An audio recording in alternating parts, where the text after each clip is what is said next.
신앙은 시간이 지나면 저절로 자라는 것이 아닙니다. 씨앗이 땅에 심겨도 물을 주고 햇볕을 받아야 자라듯이 우리의 믿음도 꾸준한 훈련과 연습을 통해 성숙해집니다. 그러나 많은 이들이 신앙을 가진 것만으로 충분하다고 생각하며 훈련을 소홀히 하다가 정체되거나 쉽게 흔들리게 됩니다. 영적 성숙은 단순히 지식이 늘어나는 것이 아니라 삶 전체가 하나님을 닮아가는 과정입니다. 그래서 우리는 반드시 훈련을 통해 성숙을 향해 나아가야 합니다. 오늘은 영적 성숙을 위해 반드시 해야 할 4가지 훈련에 대해 함께 나누고자 합니다. 첫째, 침묵과 기다림은 성숙을 자라게 하는 중요한 훈련입니다. 사람은 본능적으로 빨리 결과를 보고 싶어 합니다. 무엇이든 즉시 해결되고 바로 열매가 맺히기를 원합니다. 그러나 하나님께서 우리를 성숙하게 하시는 방법은 다릅니다.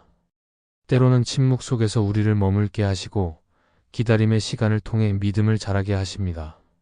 이 침묵과 기다림은 단순히 아무 일도 하지 않는 시간이 아니라 하나님께서 일하시는 것을 배우는 훈련입니다.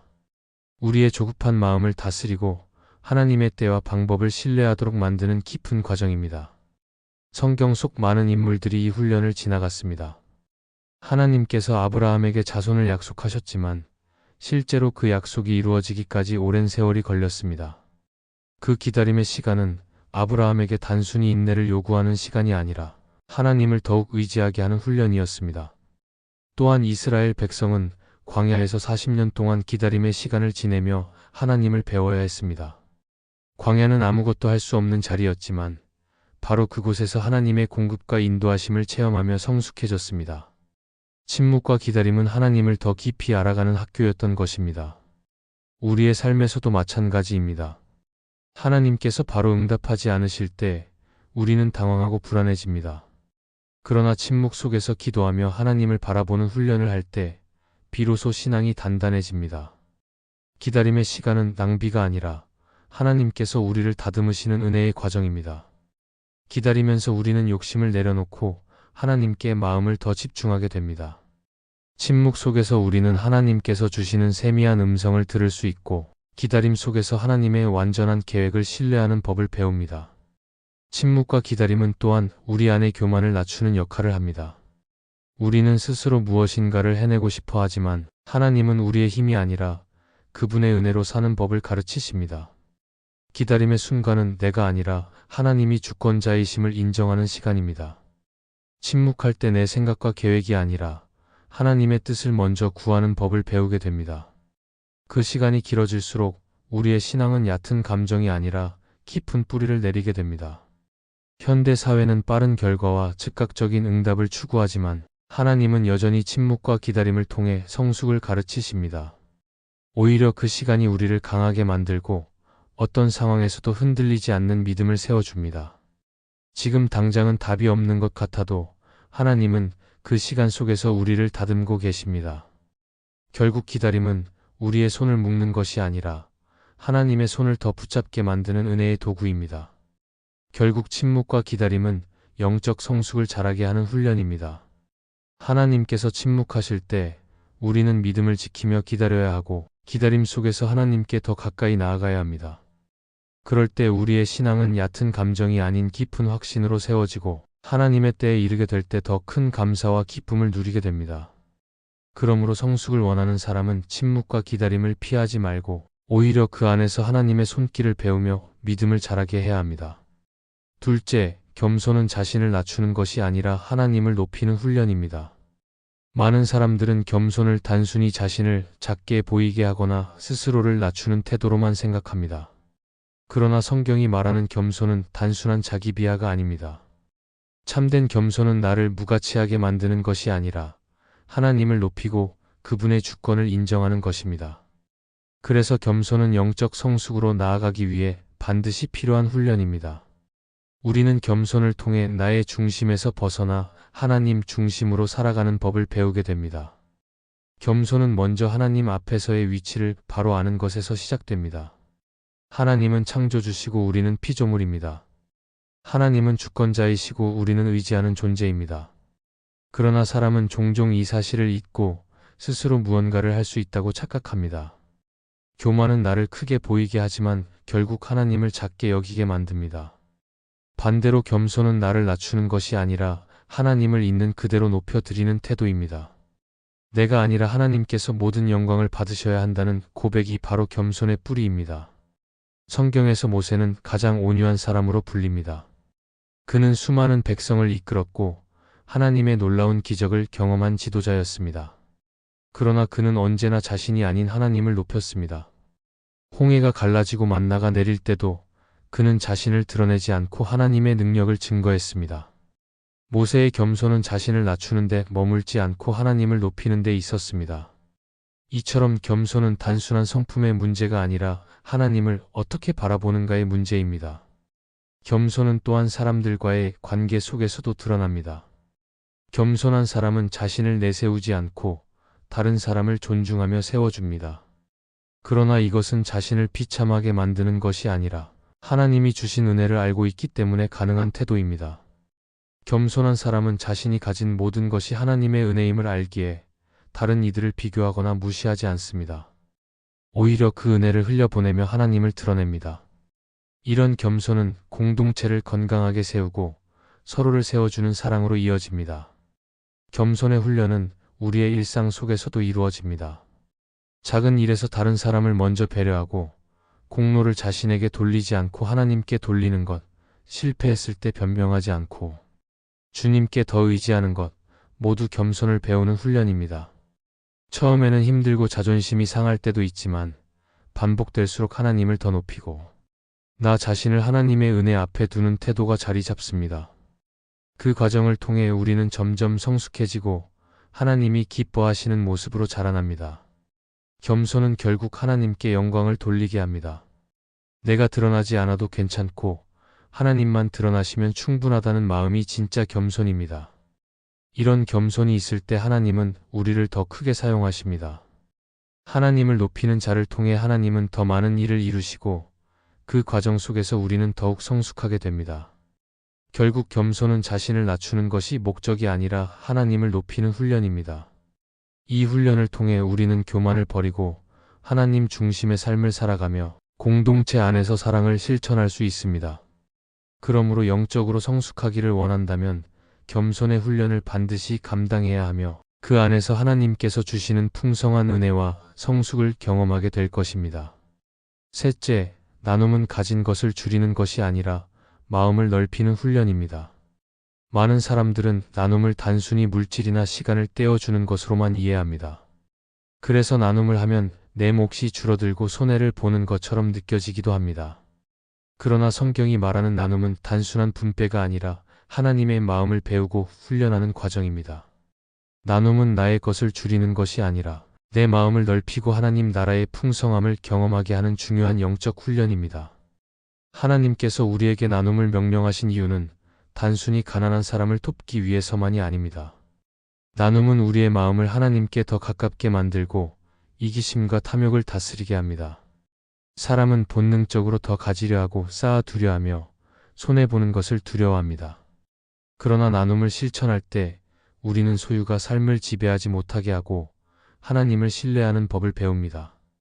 결국 나눔은 물질을 줄이는 것이 아니라 내 마음의 용량을 키우는 훈련이며 그 과정을 통해 우리는 성숙한 신앙으로 나아갑니다. 성경 속 초대교회 성도들은 나눔의 훈련을 통해 놀라운 성숙을 보여주었습니다. 사도행전에 기록된 것처럼 그들은 자기의 재산을 팔아 필요한 자들에게 나누어 주었고 그 결과 교회 안에 부족한 사람이 없었습니다. 이는 단순히 재정적인 나눔이 아니라 마음이 하나 되고 서로를 향한 사랑이 깊어졌음을 보여줍니다. 나눔은 교회를 하나 되게 하고 공동체를 더욱 건강하게 세우는 힘이 되었습니다. 그들의 나눔은 가진 것을 줄이는 것이 아니라 마음을 넓히는 훈련이었고 그 속에서 성령의 역사가 나타났습니다. 오늘날 우리의 삶에서도 나눔은 여전히 중요한 훈련입니다. 나눔은 물질뿐 아니라 시간, 재능, 관심을 포함합니다. 누군가의 말을 들어주고 함께 울어주는 것도 나눔이고 내 재능을 사용해 다른 사람을 돕는 것도 나눔입니다. 또 작은 친절을 베푸는 것도 넓은 의미의 나눔입니다. 이러한 나눔을 통해 내 마음은 점점 하나님 마음을 닮아갑니다. 하나님은 자신을 내어주어 우리를 사랑하셨고 우리는 그 사랑을 나눔으로 실천할 때 하나님을 닮아가는 성숙을 경험합니다. 나눔은 또한 기쁨을 회복하게 합니다. 내가 가진 것을 움켜쥐면 불안이 커지지만 나누면 오히려 마음이 넓어지고 기쁨이 생깁니다. 이것은 하나님의 원리입니다. 세상은 나누면 손해라고 말하지만 하나님의 나라는 나눌수록 풍성해집니다. 나눔을 실천하는 사람은 경험합니다. 내 것을 줄인 것 같지만 오히려 마음이 넓어지고 하나님이 더 큰 은혜로 채워주시는 것을 보게 됩니다. 그러므로 나눔은 영적 성숙을 위해 반드시 필요한 훈련입니다. 나눔은 내 삶의 중심을 나에서 하나님과 이웃으로 옮기게 합니다. 나눌 때 우리는 하나님이 주신 것을 선하게 사용하는 법을 배우고 공동체 속에서 하나님의 사랑을 나누는 기쁨을 누립니다. 결국 나눔은 가진 것을 줄이는 것이 아니라 마음을 넓히는 훈련이며 그 훈련을 통해 우리는 하나님의 성품을 닮아가고 더 성숙한 신앙으로 자라나게 됩니다. 넷째, 공동체 안에서 서로를 세워주는 것은 영적 성숙을 돕는 훈련입니다. 신앙은 혼자만의 힘으로 지켜내기 어렵습니다. 아무리 믿음이 굳건해 보이는 사람이라도 홀로 설 때는 쉽게 흔들리고 넘어질 수 있습니다. 그래서 하나님께서는 우리를 공동체로 부르셨습니다. 교회는 단순히 모여 예배드리는 장소가 아니라 서로를 세워주고 함께 자라가도록 하나님께서 주신 영적 가정입니다. 공동체 안에서 서로를 세워줄 때 우리의 믿음은 더욱 단단해지고 성숙으로 나아가는 길이 열립니다. 공동체 안에서 서로를 세운다는 것은 단순히 좋은 말을 건네는 것이 아닙니다. 때로는 눈물로 함께 울어주는 것이고 때로는 진심 어린 권면을 주는 것입니다. 또한 서로의 짐을 나누어지고 연약한 자를 붙들어주는 것이 바로 세움의 훈련입니다. 이 과정 속에서 우리는 내 힘이 아닌 하나님께 의지하는 법을 배우게 되고 나 혼자가 아니라 함께 믿음을 지켜간다는 깊은 위로를 얻게 됩니다. 사도 바울은 여러 서신에서 교회 공동체가 서로를 세워야 한다고 강조했습니다. 그는 지체의 비유를 들어 교회가 몸과 같다고 했습니다. 눈과 손과 발이 각각의 역할을 감당하며 한 몸을 세우듯 성도들은 각자의 은사를 가지고 서로를 세워야 한다는 것입니다. 만약 한 부분이 아프면 온몸이 함께 아프고 한 부분이 영광을 받으면 온몸이 함께 기뻐합니다. 이것이 바로 공동체의 원리이며 이 안에서 성숙이 자라납니다. 서로를 세워준다는 것은 비교와 경쟁의 태도를 버리는 것입니다. 세상은 늘 더 뛰어나야 한다고 말하고 다른 사람보다 앞서야 한다고 가르칩니다. 그러나 교회 안에서의 성숙은 비교가 아니라 서로를 세워주는 사랑에서 시작됩니다. 내가 조금 더 알고 조금 더 가진 것이 있다면 그것을 자랑하는 것이 아니라 다른 사람을 세우는 도구로 사용하는 것입니다. 그렇게 할 때 공동체는 더욱 건강해지고 하나님 나라의 아름다움이 드러납니다. 팀 켈러는 그의 책왕의 십자가에서 이렇게 말했습니다. 복음은 공동체 안에서만 온전히 드러난다. 개인적인 믿음은 중요하지만 서로를 세워주는 교제를 통해 복음의 능력이 나타난다. 이 말처럼 공동체는 복음을 실제로 살아내는 현장입니다. 혼자만의 신앙은 쉽게 무너질 수 있지만 공동체 안에서 서로를 세워줄 때 복음의 능력이 실제로 역사하고 우리의 믿음은 견고해집니다. 우리의 삶에서도 이 훈련은 매우 중요합니다. 교회 안에서 누군가를 칭찬해주고 격려의 말을 건네며 필요한 곳에 손을 내밀어 돕는 작은 행동이 다른 사람에게 큰 힘이 됩니다. 또한 연약한 이들을 향해 인내하며 기다려줄 때 그 사람은 넘어지지 않고 다시 일어설 수 있습니다. 결국 이런 세움의 과정이 나 자신에게도 돌아옵니다. 내가 누군가를 세울 때 하나님은 또 다른 누군가를 통해 나를 세워주십니다. 이처럼 공동체는 서로를 살리는 하나님의 은혜의 장입니다. 결국 공동체 안에서 서로를 세워주는 훈련은 영적 성숙을 이루는 핵심입니다. 우리는 함께 성장할 때 더 깊이 성숙해지고 혼자가 아니라 공동체 안에서 하나님을 경험합니다. 그러므로 공동체를 소중히 여기며 서로를 세워주는 삶을 살아가야 합니다.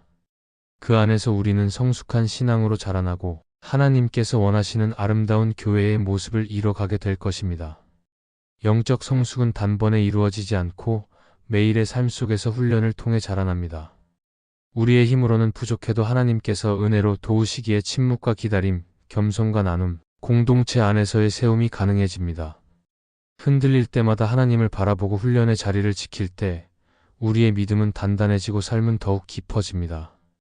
주님께 마음을 내어드리며 성숙을 향한 발걸음을 걸어갈 때 하나님께서 반드시 우리의 삶을 아름답게 빚어 가실 것입니다.